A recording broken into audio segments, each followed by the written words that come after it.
Okay, palit tayo ng bagong boha. Pinag-practice namin, di pa ako marunong mag-align eh. Ayan. Pwede na. Yan, sa mga gusto magpa-align, no? Pwede na. Pag-practicean din natin yung mga motor nyo. Yung mga gulong nyo. Yan si Carohel.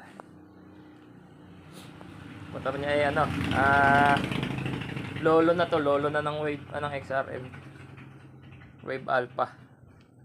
Palit bagong buhay. Basag kasi yung buhay niya. Kaya pinalitan natin ng bago.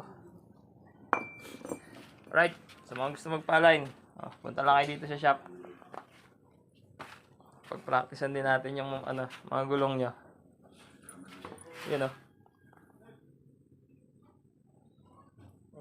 Para professional. Alright. Mga gustong bumili nitong pang-align ng gulong. Yan. Nandiyan lang si Yellow Basket. Click nyo lang dyan. Sa Yellow Basket o kaya nasa comment section. Click nyo lang yung link para maka-order kayo. Alright. Peace out. God bless.